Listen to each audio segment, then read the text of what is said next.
relative à l'éventuelle candidature de M. Balladur aux élections présidentielles. Alors, c'est non. Ben oui, c'est non. Pour deux raisons. La troisième, eh bien, elle corrobore les deux premières, car il faut voir les choses clairement, comme d'habitude. Édouard Balladur a été élu à un poste qui le place en tête des présidentiables si l'élection présidentielle devait avoir lieu demain. Demain, lundi. Mais on ne vote pas le lundi. On vote pas le lundi, on vote le dimanche. Et d'ici à dimanche prochain, tous les observateurs politiques s'accordent à penser qu'il s'écoulera 7 jours. Aurons-nous la chance, dans les 7 jours qui viennent, de voir un malfrat s'attaquer à une autre école maternelle pour que Pasqua et Sarkozy pètent le plafond des sondages? Non. Les sondages sont ce qu'ils sont, et réciproquement. 72% des Français voudraient voir M. Balladur président. Quand on leur demande pourquoi, ils disent « j'en sais rien ». Vous avouerez que c'est un peu léger, hein.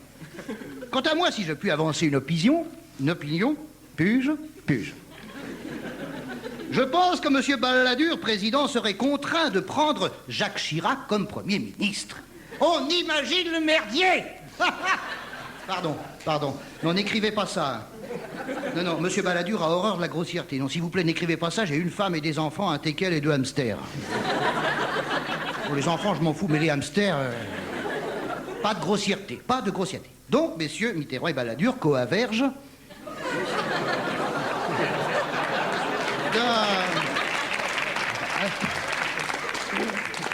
dans la plus parfaite harmonie, ce qui a pour effet de stresser Jacques Chirac, qui tous les soirs dit à son entourage quand est-ce qu'ils vont se sur la gueule. Vous avez compris, hein? De plus, M. Balladur et Chirac s'entendent comme derrière et chemise. Il va pas être poli. Pardon. Ah oui, ce gouvernement vit dans une telle harmonie que ce n'est plus un gouvernement, c'est une harpe. Au Conseil des ministres, il n'y en a pas un qui moufte. N'écrivez pas ça, pensez à mes enfants, je pourrais être leur père.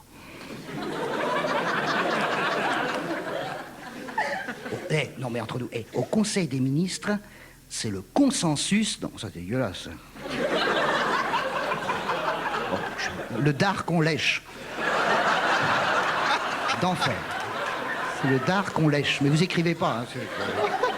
Bon.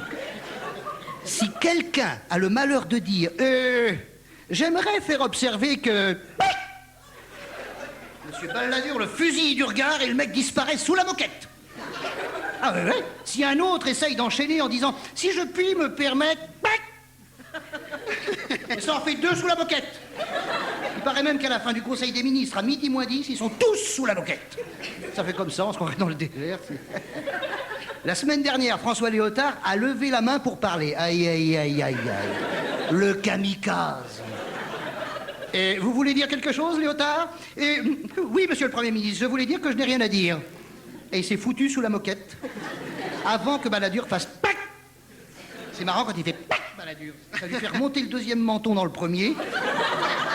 Ça lui fait une bouée sous la tronche. À la crise, arrête tes couilles, je meurs. Non, pardon, je crève. Ah non, ça va pas, non. Non, vous n'écrivez toujours pas, hein. Je sais que ça vous démange, mais soyez zen.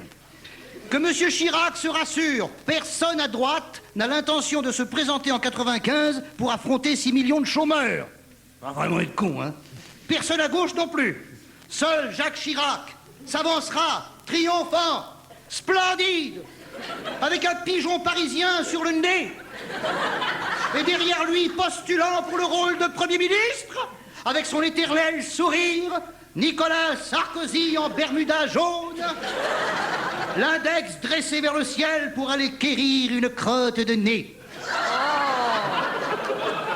Mais s'il vous plaît, attendez que je sois devenu suisse pour écrire tout ça. Bon dimanche.